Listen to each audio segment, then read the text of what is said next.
I think a night at an unlicensed boxing do, a good one, is better than going. It was better than going to, I don't know, Earl's Court or the G-Mex up in Manchester, and see Hamid ponce about and knock some geezer out in 30 seconds, and it's cost you a fortune.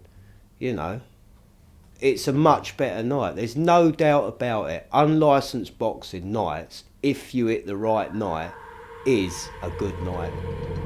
As good a night out as you'll go anywhere.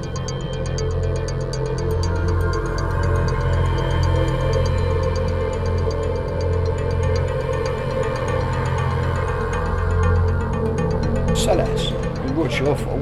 What, it sold at Alexander Palace? No, I know it's not proper boxing, but that's not really what you was going there for. You know, very few people go to boxing to watch the finer arts or the Queensberry rules. They go to watch two testosterone-filled men try and hurt each other as much as they can, only using the rules that they are given. But I've got a lot of respect for unlicensed boxing because, I mean, sometimes you see guys that you see a lot of heart.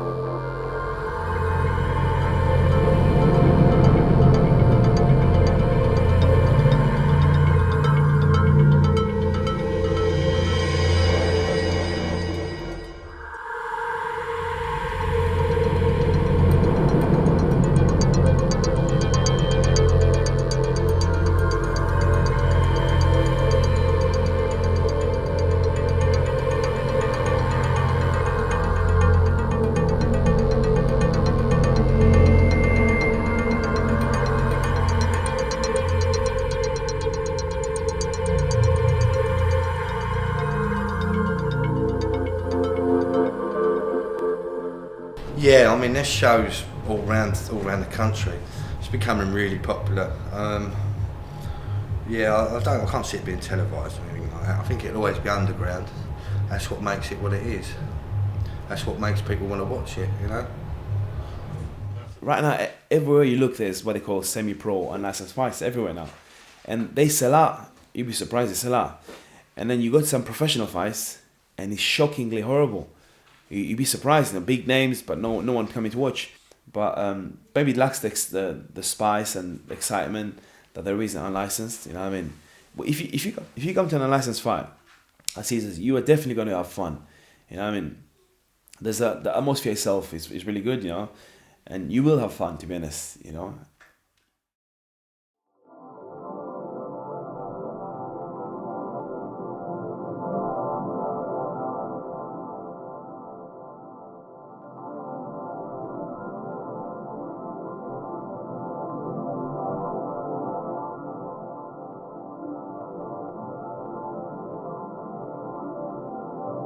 The word unlicensed come from the British Boxing Board of Control, which was a bit cheeky really, because it makes it sound illegal, which it isn't.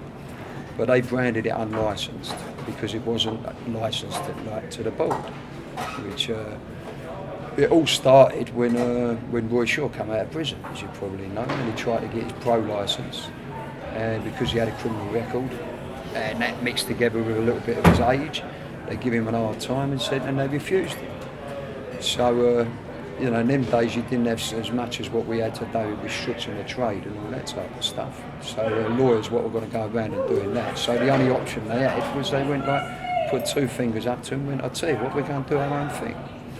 Unlicensed boxing was known to be a little bit more, the rules were a bit more laxed, so you got more action.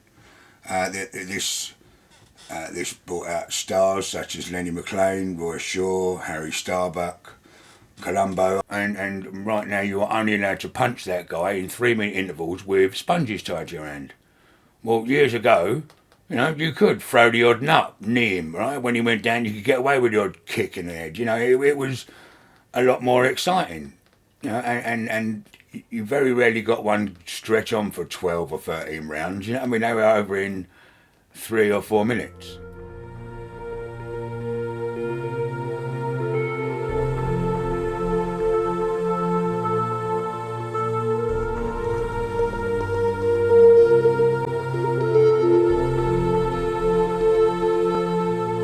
Friends that were made in there and the enemies that were made in there, and if walls could talk, then Caesars used to be the cat's whiskers then. Caesars could be the best storyteller in the world. You know, it is the actual building smelt like combat, right?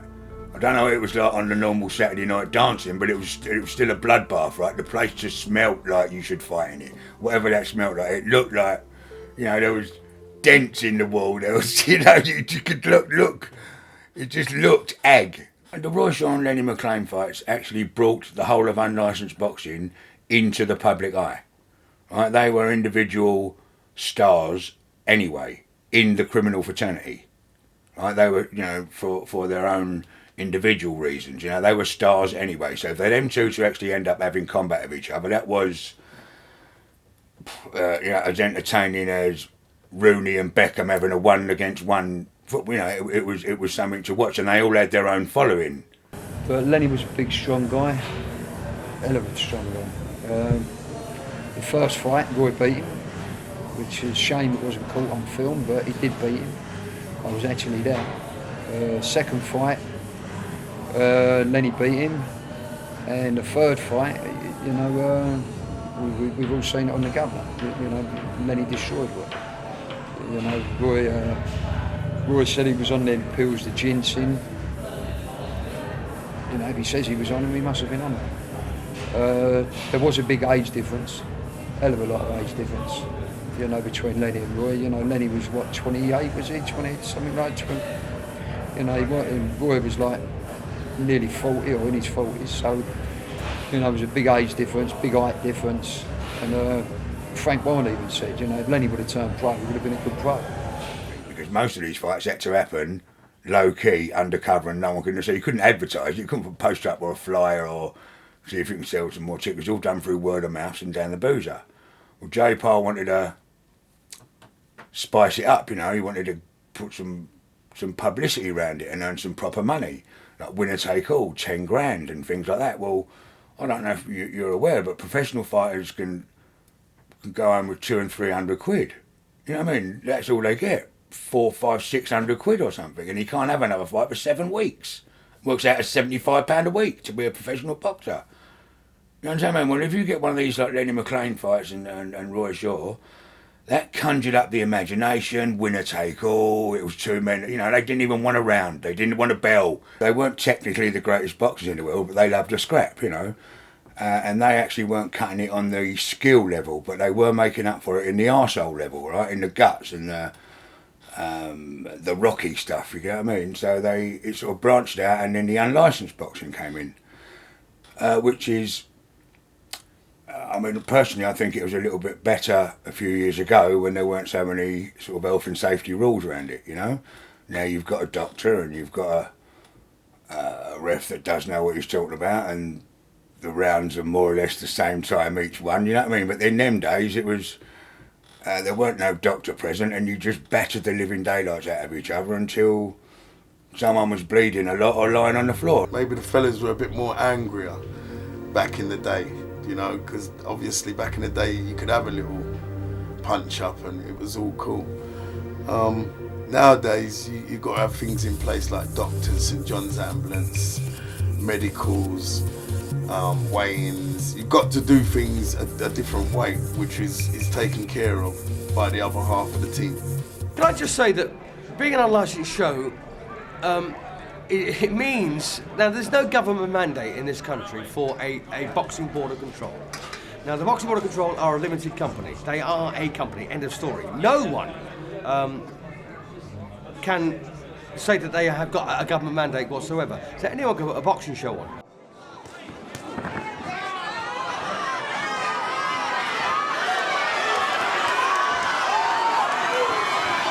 Expect a lot more gore, a lot of villainry, a lot of razzmatazz, It's a bit, I think it's more interesting to watch than your clean-cut boxing, your white collar or your amateur. Sam Butler! Thank God, that's what you want! There's a terrific atmosphere here at Caesars. There's never been, as far as I'm aware, a special night. We have the odd title fight, of course we do. But, people come here because they know they get great value for money. They see guys really going for it, and I thoroughly enjoy it. I would rather go to an unlicensed show than go to most pro shows. obviously, like when you got a big show like a Ricky Adams show or David Hayes show at O2 Arena, I mean the hype's there, so you're looking forward to it. But if someone said to me tomorrow night, Joe, come to your call. It's just a standard run-of-the-mill 8-fight card or something like that. I'd go a couple of bob. Because you know what you're going to go and see. You know, you might get a couple of good fights, you might. But if you come to an unlicensed show, you know, you might get two guys in the ring, never boxed before. And they ain't got a clue how to box, but they've got to stand there and swing fuck out of each other, trying to hit each other. It's entertaining. And then on the top of the bill, you might get someone like, like Sven fighting an ex-ABA champion. Two big heavyweight guys got to stand there and throw bombs at each other. So, across the field, you've got like it's an entertainment evening. I wouldn't say it's a boxing paradise or a boxing connoisseur, but for entertaining evening, the unlicensed is hard to beat. It's a very primitive sport, as you probably appreciate. There's a massive amount of skill involved as well. And boxing, boxing is one of those things that is not that difficult to pick up, but it can take a lifetime to master.